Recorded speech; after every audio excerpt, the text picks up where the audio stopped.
And welcome back to another installment of Asagao Academy. I'm your host, sensei-pong.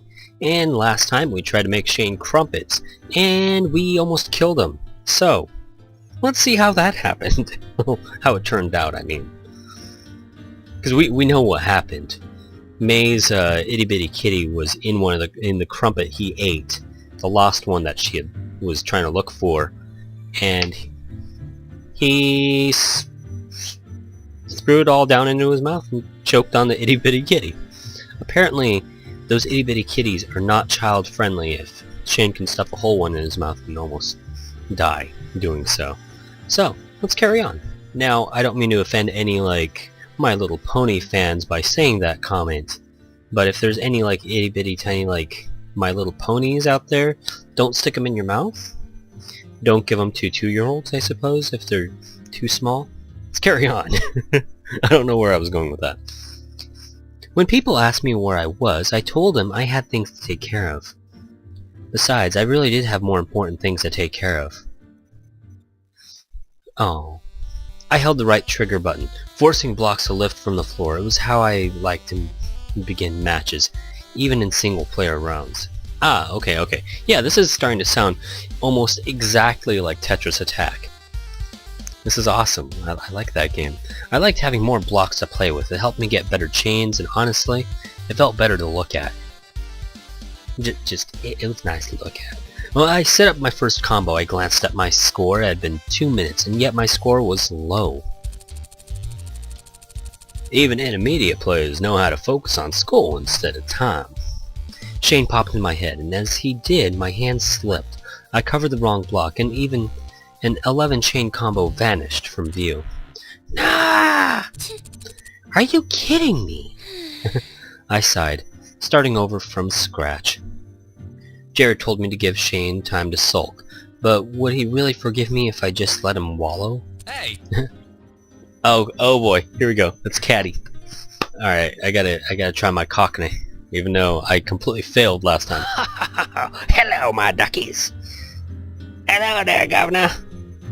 Put another shrimp on the barbie. Yeah. Dingo ate my baby. Hey, Anna. How is there... That was so incoherent. How is there ever a bad time to apologize? What if he got mad that I didn't? What if it seemed half-hearted by the time I finally did?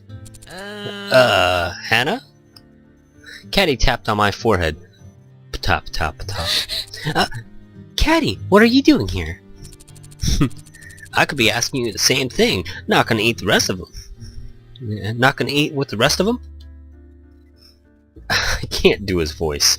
I probably watch Caddy almost more consistently than any of the other normal boot. Well, okay, no, maybe John. Point at my phone, a glint in his eye. Ding, Kiara. Oh, just practicing. Caddy sighed and took a seat on the bench next to me. So, something's on your mind, right? I heard about what was up with Shane. I was really bothering you this. It's turning southern, slowly. No, I heard what was up with Shane. Is it really bothering you this much? I'm not sure what I should do. I want to apologize to him, but Jared said it'd make things worse. I can't help feeling like it's the only option I have. Why do you feel like you have to? It doesn't seem to me like you have much to be worried about. Not much to be worried about?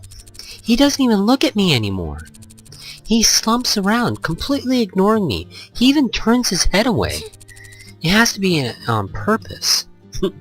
Caddy lifted his brow from my sudden burst, but didn't seem to be shaken by it at all. He wafted his hand through the air as if dispersing the moment from time. Hannah, you make it sound like you've been doing nothing but staring at him every waking moment. Does he really give anyone any attention if they aren't talking to him?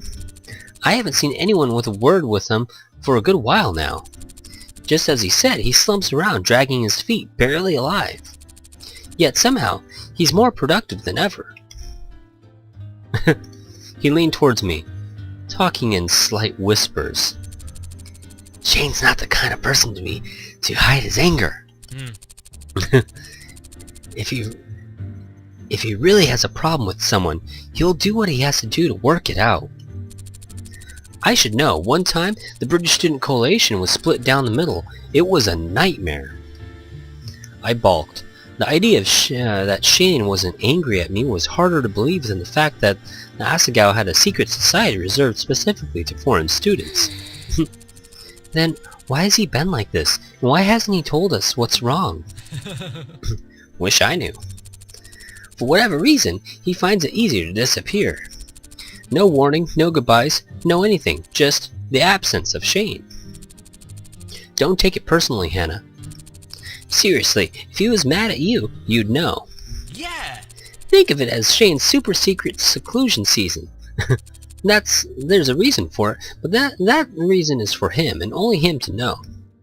I glanced down at my phone, small armies dancing across the screen.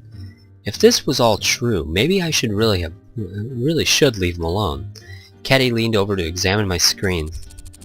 That game's harder when you're playing against other people, right? Way harder. Anyways, thanks for your help, but, why are you out here instead of having lunch with Hidden Block?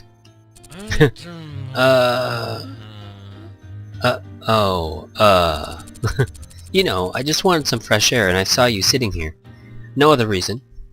He chuckled nervously, then stood. What's going on? See you later. Well, it's about time for class. I'll see you around, Hannah. Bye. Bye, Caddy. See you at the tournament. Caddy turned and screamed at me from halfway down the walk. You'll regret going against us! I watched Caddy go, still feeling a bit unsettled. Everyone kept saying I shouldn't apologize to Shane, but I wasn't so sure. I almost killed him after all. Shouldn't I at least give it a shot? Let's flip a coin on this. Heads, I apologize. Tails, I let it be, because I'm not really sure. I can understand going up and apologizing would be a good idea. At the same time, giving someone space is also important. So, heads, apologize. Tails, let it be. And we let it be. I should just let him be. The others were right. He would come around eventually. Hopefully. But as time went on, my faith in Shane started to shake. A straight week passed and he still hadn't spoken to me. Everyone kept telling me not to worry and that Shane wouldn't be mad. That Shane wasn't the type of guy to let it get to him. That I had to let him cool off.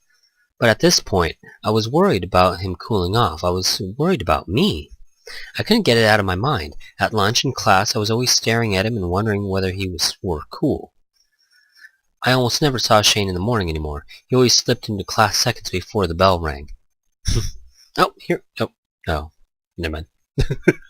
That's why when I saw him rushing into Poppy that morning, I found myself hesitating. Hey! Hey, go on without me. I need to grab something real quick. Really? But... Sorry. So I slipped away after him, following him through the halls. I had to finally talk to him. I couldn't live with this on my mind every hour of the day. Every day. I kept a bit of distance between us, hoping he wouldn't turn around and see me. Would this be easier if I had a disguise? I eyeballed a trash can in the middle of the hall. Shane turned up the staircase ahead of me. I waited a minute before following up to the heavy door, leading outside to the rooftop. We have a rooftop? I had no idea this place even existed. Even Gerard, of all people, didn't show it to me on the tour. Was it secret? Were students not meant to be up? No. Were students not meant to know about it?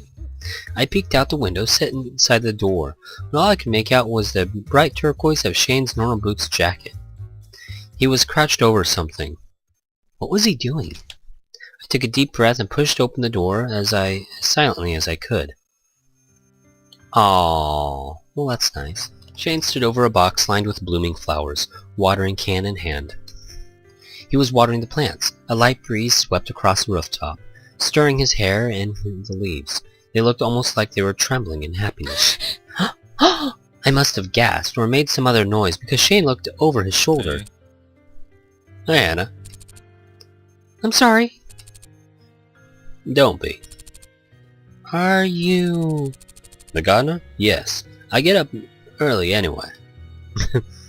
As he turned toward me, his watering can swung with him. Little droplets of water shook off, dotting the concrete. Why don't you come down and see it? Really? He stared at me blankly, and I hastily crossed over to the bench and sat down. It wasn't every day Shane was so open after all. I clasped my hands together, watching Shane water the plants. It was just the two of us in the sky, and it didn't feel weird at all. Well, aww. Usually the silence between us made me feel uncomfortable, and I spent all my energy trying to fill it. But this was nice. You weren't ignoring me then? That's a relief. Oh, no, I was. What? Originally, I was just hoping we wouldn't acknowledge it. Then, I got this job. What was I supposed to do? He lifted up his watering can and started pouring it out on a single flower for a while. I didn't know how to approach you. I know you felt bad. Then so much time passed, there was no way to acknowledge it. At least you don't hate me. Aw, Shane chuckled softly, the last few drops of water falling onto the poor flower. No, of course not. Of course not, darling. He picked up a pair of clippers and, with almost no ceremony, snipped off a wilting leaf at the stem. First you drown the poor things, then you cut off perfectly healthy leaves? He stopped, looking between the clipped foliage and me.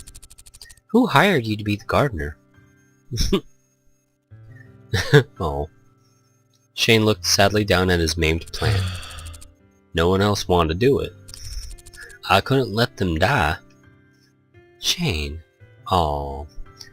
Now I wonder if he actually likes gardening in real life. Gardening is fun. No, I was just joking. But, they're not going to like you after... after they see what you've done to their friends. Do you... want some help? Shane looked at his plants, then back to me. They're not bad. They actually look quite healthy. But my mother used to garden. I know a lot about plants because of that. I joined him at the box, and he offered me his watering can. Thanks. Aww. I crouched low, examining the plant he was tending. Don't cut off the stems that aren't completely dead. They'll perk up eventually with some water and sunlight. For some reason, being near plants made me lower my voice. Like I was talking to a child or someone who was scared. I didn't want to alarm them. I wanted them to feel safe. Shane nodded, staring hard at the plant. Knowing him, he was committing the information to memory. Maybe I should come up with you in the mornings. I have to make sure you don't kill the flowers after all. Fair enough, Flower Queen. Why didn't you tell anyone about this, anyways? I didn't want to tell the guys. Now that I thought about it, I didn't blame them. They never let him live it down. It's really great you're doing this. It's nothing, really. I handed the watering can back to Shane, and he took it to a dusty little shed in the corner of the roof. I followed him to the door, scanning the garden as I went. Oh, an Asagao flower! An Asagao flower! I pronounced that horribly. A morning glory bloomed in the box next to me. I didn't know they grew here. It's kind of the name of the school. No, that's right. Asagao Academy. Of course they had him around. It was the first one to show this spring. My mom used to grow morning glories. She loved them. I can feel a whole lot of, heart-feely moments at the moment. Does she garden a lot? I feel like that's a heavy question. She did, when she was still around. Oh, sorry. After she passed away, my dad tried to take care of her flowers. They died, too. She was an amazing gardener, though. People loved her flowers, and she loved them like they were her own children. Hana means flower. I like to think that's why she named me that. after the things that brought her the most joy. We both stood in silence, watching the single blue flower tremble in the breeze. It'll be great to see them around here, especially if you're taking such good care of them. I took a deep breath. I accepted my mother's death a long time ago, but I almost never talked about it. I wasn't even sure whether May knew. They will be great, with your help. Aww. This might not be the best time for me to say this, but I've been thinking. I say I've been thinking. Shane studied the skyline. I turned and joined him, watching the clouds billow over the distant green mountains. About you.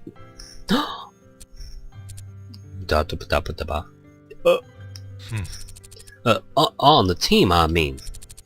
I know how hard you worked to get better at Dumbadoon's revenge. But while you're not where we'd all like you to be, I want you on the team. You do? Yes. That's it? Yes. You're not gonna make me jump through any more hoops? Another skills test? Some homework? A list of combo techniques? No, none of that. No more of that. I'm sorry I gave you such a hard time. I just want to make sure you had the potential. And he finally saw it. Thanks. It means a lot that you changed your mind. You know, I'll do my best. When you fail, it'll just be more than, I told you so. Shane. He raised his hand, feigning innocence. Let's go to class before I find a way to blackmail you. Aww. Shane and I started meeting up at the rooftop early every morning. In no time, I was caring for the flowers under his gentle guidance. So, this is the one, huh? I tilted my watering can over the richly purple irises. They remind me of morning glories. Shane stepped from behind the flower aisles, a large and oddly shaped watering can in his hands. They get that a lot. He tipped the watering can, and instead of watering one spot as I expected, the can watered 9. It's like Harvest Moon. He's like slowly leveling up his watering can. He's got the golden can or the rainbow can or something, and it's just like holds down his A button, and then when he lets go, it's like and like the whole thing is just watered, and it only uses like 2% of his stamina. Oh yeah. Wow! Whoa, that's incredible! A gardener's got a lot of a gardener's got to look after his tools too. Siberian irises need tons of water. The smallest difference can change whether something lives or dies. That should be good. Now we're running late. I checked my phone, realizing the first time exactly how late we were. We hurried to the first floor, hoping class hadn't started. We would never hear the end of it if we showed up late together, not just from the class, but from Miss Suzuka. As we neared the door, John poked his head out. And with that, I'm going to say this is actually a pretty decent point to cut off, because we had a possibly tense little relationship moment, and a nice little heartfelt bonding moment, and more little bonding moments as time went on. And I think this is actually a good point to cut off. So, now John Tron is poking his head out the door, and I'm curious on what he's going to say about us walking in late. So, I'm not going to carry on. You're going to have to wait until next time. Don't forget to like and subscribe. Blah blah blah. Like and subscribe.